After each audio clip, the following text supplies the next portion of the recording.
from Create with Scrimping Mummy. So I'm just here to share a really quick page decorating idea with you. So when I create my journals, I often do blank pages. Sometimes I want a little bit of decoration that's not two-dimensional, you know, that's not a flipped up pocket, goodness knows what. Just using my pretty papers. And so I've been doing some using punchers. If you don't have punchers, you might have dies, and just use it simple shapes. Simple shapes, doesn't have to be anything fancy. And then what I'm going to do is, I've done them in 2 coordinating papers using leftovers. Okay. And I'm going to put the first, the first one up here. Now what I'm going to do is I'm going to move it along the page a little bit.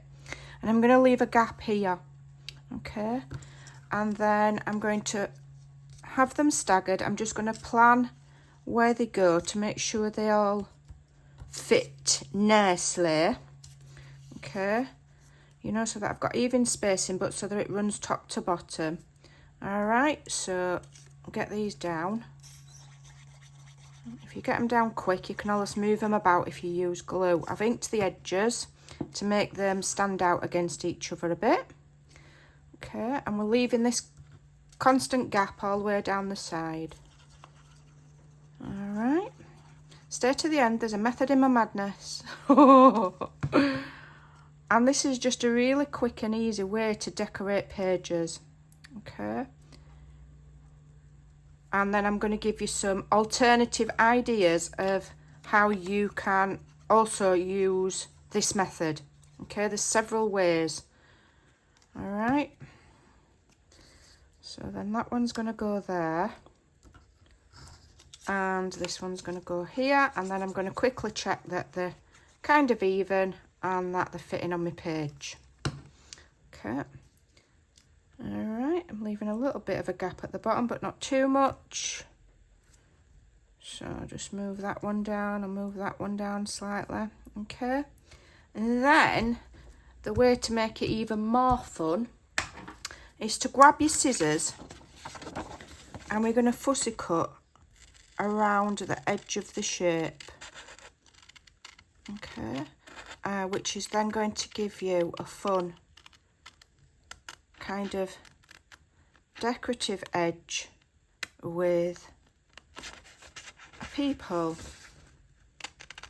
So I'll finish fussy cutting this because I want to do it really carefully. I want a fairly even space all the way around. Then I'll show you it finished, and then I'll show you my other page that I've done, and I'm going to give you several ideas of how you can use this in other ways. Stay tuned. Okay, so I've done my fussy cutting. Excuse my dressing gown, I'm cold. And then if you're not brilliant at fussy cutting, you just do your best, and you can tidy up any slight imperfections with a little bit of distress ink. Okay, and what you can then do is continue to use up your scraps by punching the same shapes, and on the other side you can layer in where you've already cut. Okay, so you're only having to cut once, and stagger them and continue going down so that you've got the same pattern, and you can do it on both sides. So then when it goes in your journal, if I just bring my signature across, you've got like a peephole effect. Okay, it's really fun. And here's one I did with another shape. Okay, so this is like a, I don't know what that shape is. It's like a diamond shape.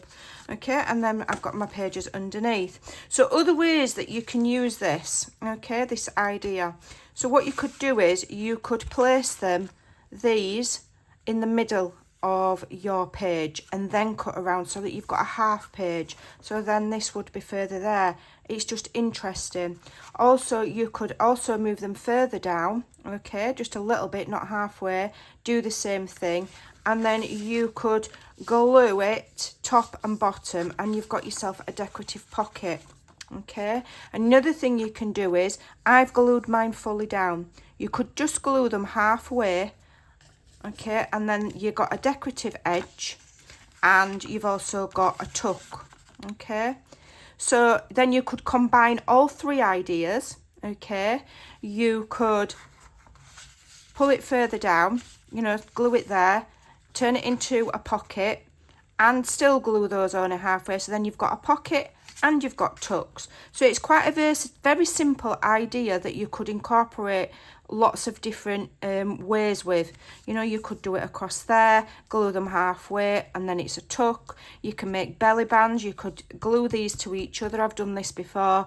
Then glue them across your page that way or that way, and it's just a belly band. And all you're using are leftovers and punches. No die cuts needed. Fair enough, you need punches, but you could use any shape. You could use squares, circles, flower shapes, anything. Have a look what you've got in your collection. If you don't have punches, have a look what basic die shapes you've got. Okay, you can cut multiples of these by getting your piece of paper. I haven't got one to hand. You can get your piece of paper, and most dies will cut through at least 2, sometimes even 4. So you can fold your paper over, run your die through once so that you're not having to repeat die cut. Lots and lots of possibilities, and I think that's really cute. You could add faux stitching with a pen. You could add watercolour pencils and smudge it. You could add words on there. You could just leave it as it is. I think that looks really pretty. I think it's a lovely decorative idea. I will continue to do the same on the other side, and I will do the same on that side as well. And then that is a unique style of page for your journals. And they're going to look lovely. Okay, look how pretty it looks with the other paper underneath. So that's a really quick, easy and simple idea that anybody can do. I hope that you'll give it a try. Thanks for watching. Take care, and I'll see you soon. Bye.